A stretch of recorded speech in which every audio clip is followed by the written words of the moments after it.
Olá, pessoal! É excelente ter vocês aqui para iniciarmos mais uma análise jurisprudencial profunda. Hoje o nosso papo é denso, direto ao ponto e vamos conduzir uma verdadeira masterclass acadêmica para desvendar as engrenagens jurídicas dos direitos territoriais das comunidades quilombolas. A gente vai explorar essa intersecção fascinante, onde o direito constitucional brasileiro esbarra e se entrelaça com o direito internacional dos direitos humanos. Nosso objetivo é dissecar conceitos, teorias e as decisões fundamentais das cortes que moldam a proteção dessas comunidades. Então, vamos direto ao que interessa.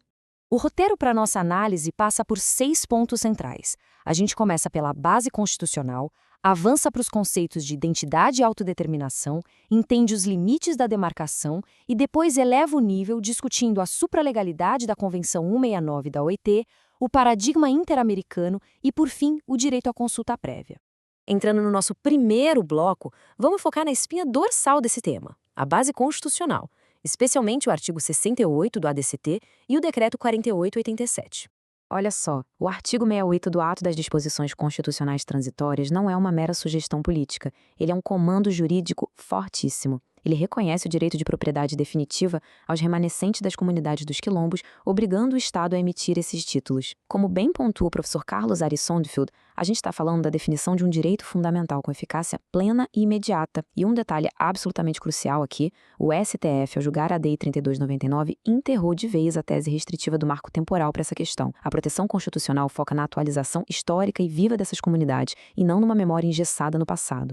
E é aqui que a gente esbarra num contraste jurídico fascinante. De um lado, você tem a propriedade civil ortodoxa, aquela que a gente estuda no direito civil, que é individual e alienável. Do outro lado, temos a propriedade coletiva constitucional garantida aos quilombolas. O ex-ministro Aires Brito foi cirúrgico no STF ao classificar isso como um instituto heterodoxo do direito constitucional. É uma propriedade inseparável da reprodução física, social e cultural da comunidade. O título é proindiviso, ou seja, ele pertence à unidade sociocultural inteira de forma indivisível, e não há indivíduos isolados que podem simplesmente vender sua parte. Avançando para o nosso segundo bloco, vamos entender como o direito define quem é esse sujeito coletivo, abordando identidade e autodeterminação. Se você se perguntar como a gente identifica juridicamente quem são os remanescentes de quilombos, a resposta passa necessariamente por uma palavra-chave: autoatribuição. O Decreto 4.887 de 2003 cravou a autodefinição como critério central, ou seja, a identidade não vem de cima para baixo, imposta pelo Estado. Ela brota da consciência do próprio grupo, ancorada numa história compartilhada de ancestralidade negra e resistência. Claro, no Brasil, essa autoatribuição passa por um procedimento formal e é certificada pela Fundação Cultural Palmares. Não é qualquer um diz o que quer, mas é o ponto de partida antropológico e jurídico inegociável. O professor Edilson Vitorelli ilustra isso de uma forma brilhante.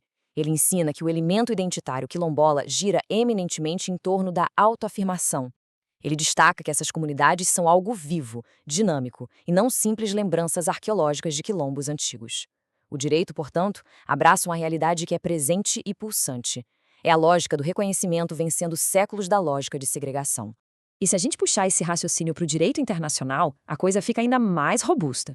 O STF, no julgamento da ADI 4269, bateu o martelo dizendo que as comunidades quilombolas se encaixam perfeitamente no conceito de povos tribais da Convenção 169 da OIT. Estamos falando de grupos cujas características sociais, culturais e econômicas os diferenciam da sociedade majoritária, regendo-se pelos próprios costumes. Ao fazer essa ponte, os quilombolas ganham acesso a todo um arcabouço de direitos coletivos especiais de permanência e proteção cultural. Entrando no bloco 3, precisamos falar sobre a parte prática e conflituosa, os limites na demarcação dessas terras frente ao direito de terceiros. Prestar muita atenção nessa diferença, porque ela despenca em provas e é fundamental na prática. Se a gente comparar as terras indígenas, lá no artigo 231 da Constituição, com as terras quilombolas, no artigo 68 do ADCT, o tratamento jurídico para conflitos fundiários não é o mesmo. Para os indígenas, a demarcação gera nulidade automática dos títulos de terceiros. Fim de papo.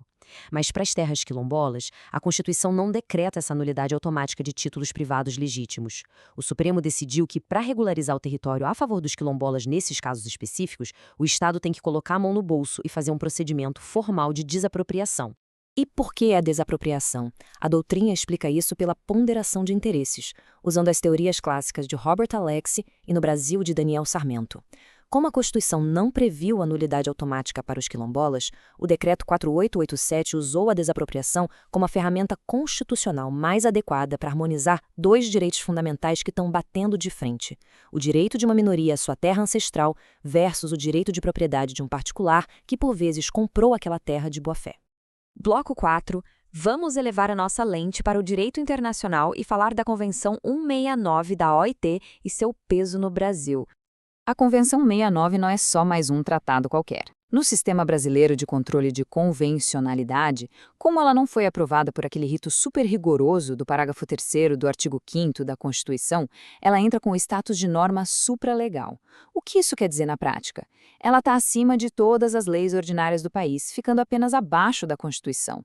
Logo, se existir uma lei interna ou um ato administrativo que viole a relação intrínseca dessas populações tradicionais com suas terras, essa norma supralegal paralisa a eficácia da lei interna. É um baita escudo protetor. Dessa supralegalidade nasce um princípio importantíssimo: a vedação ao retrocesso.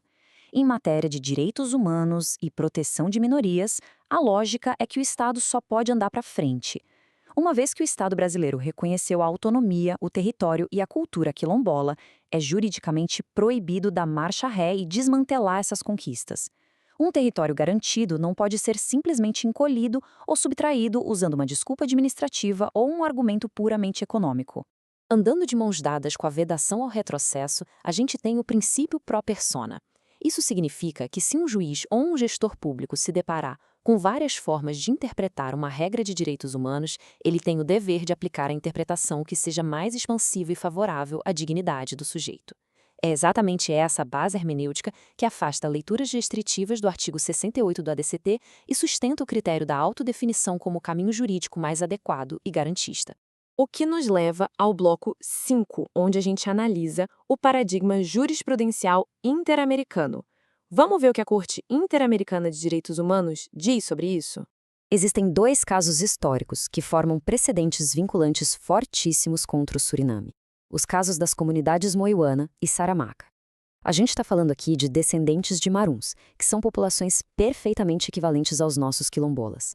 A Corte Internacional foi clara: o Estado tem uma obrigação positiva. Não basta não atrapalhar. O Estado tem que adotar medidas práticas para garantir o exercício pleno da propriedade comunal. Toda aquela densidade jurisprudencial que já existia para proteger terras indígenas foi formalmente estendida para os povos tribais. E aí vem um conceito formidável criado nesse sistema: a violação contínua. Se a gente pegar como exemplo o caso das comunidades quilombolas de Alcântara contra o Brasil, a Corte entende que a remoção forçada ou o roubo de território não é um fato isolado que prescreve e fica no passado. Pelo contrário, a violação aos direitos humanos se renova todos os dias.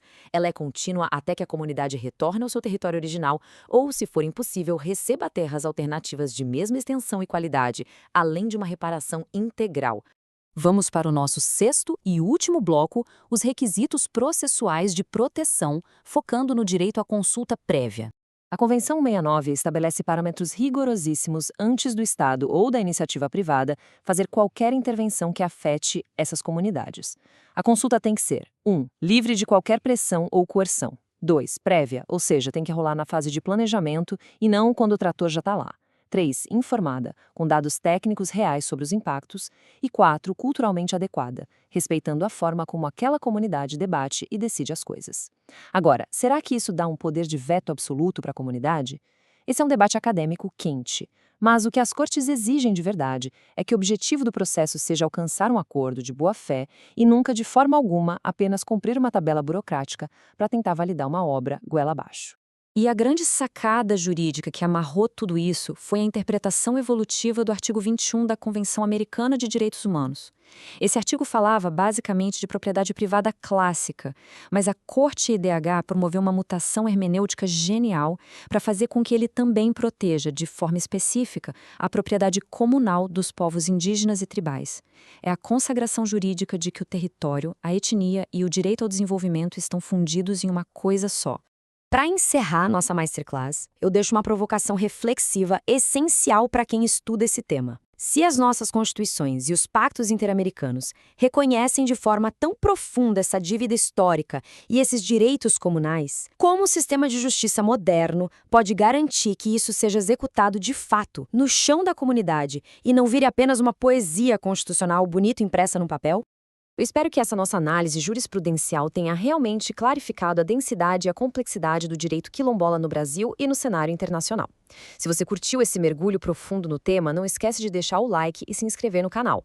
É o apoio de vocês que permite que a gente continue trazendo conteúdos com esse nível de detalhe técnico e analítico. Um grande abraço, muito obrigada pela companhia e até a próxima análise.